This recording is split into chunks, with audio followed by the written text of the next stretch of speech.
आइए बच्चों, कक्षा 8 के विद्यार्थियों के लिए विद्यालय का पेपर है जो कि वार्षिक परीक्षा का है। मोस्ट इम्पॉर्टेंट इंग्लिश का पेपर है। देखिए, सबसे पहले नेम दिया, आपको नाम लिखना पड़ेगा, उसके बाद रोल नंबर दिया। Annual examination 2025। एनुअल का मतलब होता है वार्षिक, एग्जामिनेशन माने परीक्षा, अर्थात वार्षिक परीक्षा 2025 इंग्लिश। उसके बाद क्लास 8 अर्थात कक्षा 8। टाइम आपको दिया रहेगा 2 घंटे। और एम का मतलब होता है मैक्सिमम मार्क्स अर्थात अधिकतम अंक 50 अंक, राइट। तो सबसे पहले आपको पैसे दिया है, उसके बाद नीचे इसी का क्वेश्चन दिया है, इसी में से छांट करके आपको आंसर लिख देना पड़ेगा, राइट। इसी में आपका आंसर भी छुपा हुआ है जो कि 6 नंबर मिल जाएगा। दूसरा दिया है आपका 8 प्लैनेट्स अराउंड द सन। इसको आपको पद दिया है, इसी को आपको छाट कर बीच में से लिख देना पड़ेगा, ठीक। और देखिए क्या दिया है, उपर्युक्त पद्यांश को पढ़ करके नीचे लिखे प्रश्नों के उत्तर देना है। अर्थात ये जो क्वेश्चन दिया गया है इसी का आंसर भी इसी में है, आप लोग छाट करके लिख लेना, जो कि 4 नंबर का है। तीसरा दिया है निम्नलिखित में से किन्हीं 3 प्रश्नों के अंग्रेजी में उत्तर लिखना, जो कि 6 नंबर निर्धारित है। दिया है why did mother sell the electrician. Why did mother sell the electrician, अर्थात माँ ने इलेक्ट्रिशियन के लिए क्या खरीदा, ठीक।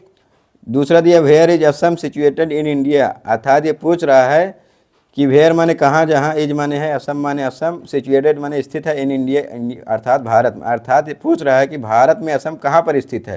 तो यही आपका आंसर लिखना पड़ेगा। What did Kalam do to help his family, Kalam ने अपनी फैमिली की सहायता क्यों की, ये प्रश्नवाचक है, ठीक। या तो ये वाला लिख दीजिए 3।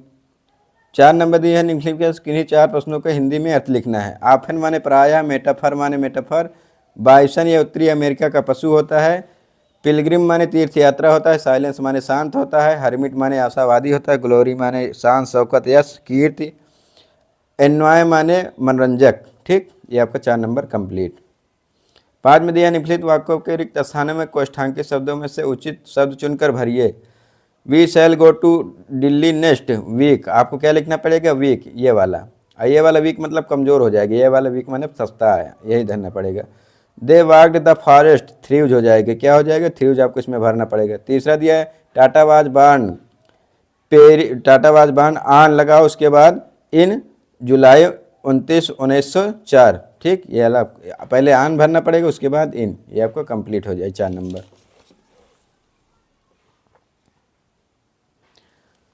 You can have A T of, अब देखिए इसमें एंड आर सो, इसमें आपको या तो एंड भरिए या सो भरिए, तो आपको क्या करना पड़ेगा, यू के साथ क्या लगाते हो, एंड लगाना पड़ेगा। You can have A T of, आप तो है नहीं, लेकिन इसमें आप क्या लगा दीजिए, एंड लगा दीजिए, ठीक।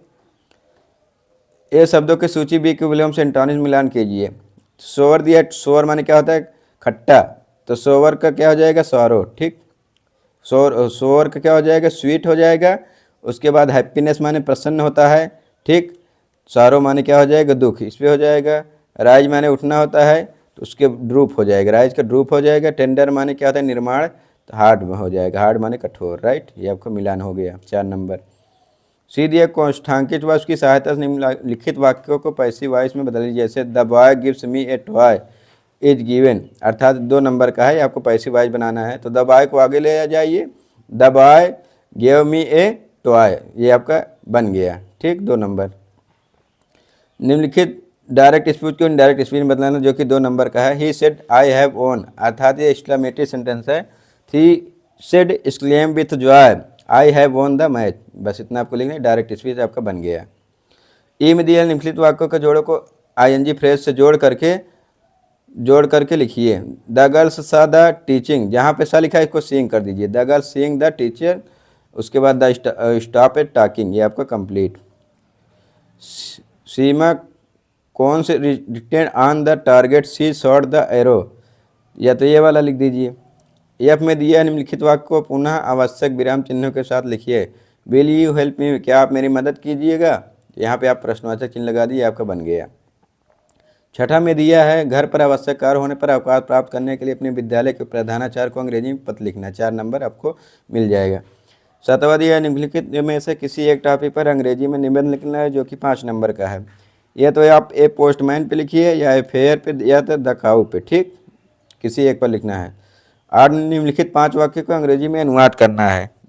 बच्चे ने दूध पिया, the child drunk the milk. ठीक, उसके बाद हम बाजार नहीं गए, we did not go to the market. क्या तुमने पिताजी को पत्र लिखा, do you wrote the letter of father. वह कल कहाँ गई, where did he went there. किसान खेत नहीं जोत रहा है, the farmer is not plugging the field. ये आपका कंप्लीट हो गया।